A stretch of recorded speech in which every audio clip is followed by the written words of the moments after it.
अस्सलामुअलैकुम जनाब, मेरे सारे सोहणिया ते मिठिया ते दुध वर्गे चिट्टिया ते मेरे वर्गे कालिया बिरावां नूं ते अज बाबा गामा ते परी दोवें चले ने जनाब अमीपुर। उत्थे एक निक्का जिहा काम है। ये वो शहर है जेड़ा अद्धा फैसलाबाद विच ते अद्धा चनियोट च। अंग्रेज़ दौर दा नहरी निज़ाम दा उत्थे एक शाहकार है यार। क्या कमाल चीज़ उन्हें बनाई है। वो जाके तुहानू उत्थे उत्ते विखाने हैं।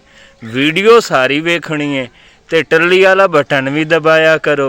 वो सबसक्राइब जिहा भी कीता करो ते नाल हुण इंज है भाई नाल नाल रव्या है, काले ना पाए करो यार। 2-4 मिनट की वीडियो होंदी है, सारी वेखी करो।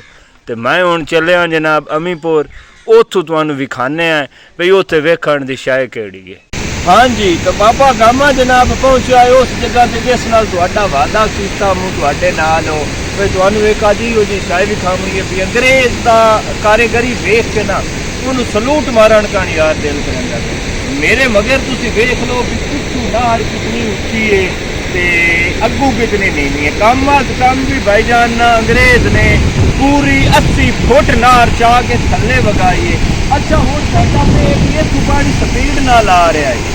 अगर आस्ता आस्ता थल्ले कैमरा मैन आखसा भी यही थोड़े जे थल्ले जेड़ा ना लैके आए इन्हों दिखा भाई ये की निज़ाम है भाईजान, केड़ा खूबसूरती का निज़ाम है। उस टाइम उन्होंने की जदीद की टेक्नोलॉजी इस्तेमाल की ना भाईजान ना देखो पानी कितनी ऊंचाई से बह रहा। मेरे अंदाजे के मुताबिक कम अज कम भी है 60-70 फुट पानी थल्ले ढह रहा है। पिछू ना रुचि है तो एक जनाब 70 फुट का पानी जान के थल्ले मारिया भाईजान। मैं एक व्यू लिया है भाईजान अगली नार का तो मेरे इस अगली जी है वो तुहानू मैं उत्थे जाके दिखाईना भाई उत्थे उन्हें मुड़ के पानी रोक के पानी नू कंट्रोल किया है। अगा अगली पोल के उत्ते भाईजान बिचू कोई ना 2-3 किले का मतलब है जो 20 किलोमीटर का फासला है। उत्थे उन्हें मुड़ जाके स्टाप पानी मारिया, स्टाप पानी मार के स्टाप पार भी उन्हें लाया भी उन्होंने क्लोज कर दिता है। कोल क्लोज करके मुड़ उत्तों उन्हें पानी थल्ले वगाया है।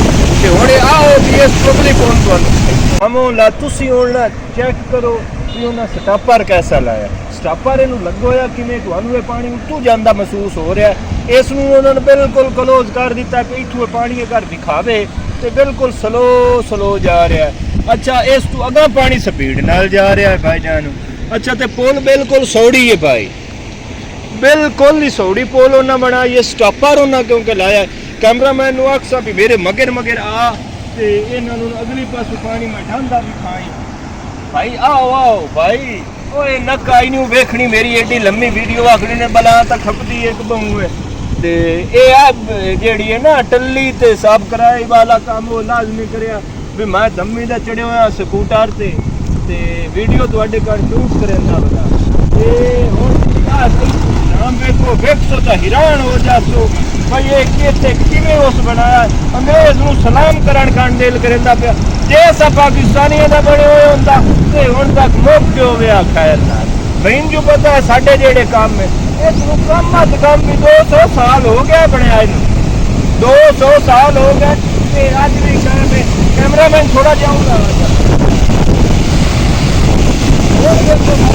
हाँ वो स्टापर है जेड़ा मैं बार स्टापर लाया थले भाई पानी जा रहा है मुसलसल 2 स्टापर ला के 100 फुट नार थले सुट दी है। अगर पानी देखो पानी का भाव बिल्कुल ही बराबर से है। इस वास्ते की तकनीक इस्तेमाल की गई और ये भाईजान जितू नार शुरू होती है तो ढंग टेलों ताई बराबर पानी लगता है। किते भी वाधा घाटा नहीं मतलब किते भी चढ़ता पानी कोई नहीं। मैं इत्थे अज आया हूँ इत्थे नाल मेरे रहिंदे ने मसेर उन्हां कोल ते उत्थे मेरी मासी अज मैनूं एक होर गल दस्सदी पई आ भाई वीडियो बनावन जाऊँ तो पुराणियां पिछों हो के बनाई।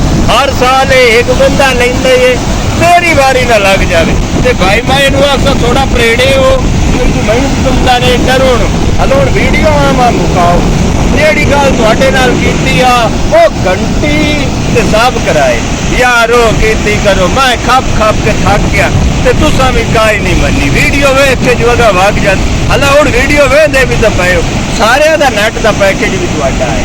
ਉਹ ਯਾਰ ਮੇਰੇ ਵਰਗੇ ਸਿੱਧੇ ਸਾਵੇਂ ਅਨਪੜ੍ਹ ਜੱਟ ਬੰਦੇ ਦੀ ਗੱਲ ਸੁਣ ਕੇ ਤੇ ਹੁਣ ਉਹ ਮੈਥੇ ਸਿੱਧਾ ਨਾ ਆਵੇ, ਹੁਣ ਉਹਦੇ ਮੇਰਾ ਤਾਂ ਗੁਨਾਹ ਕੋਈ ਨਹੀਂ। ਉਹ ਟੱਲੀ ਤਾਂ ਮਾਰੋ, ਮਾਰ ਲਈ ਨੇ, ਧਿਆਨ ਨਾਲ ਮਾਰ।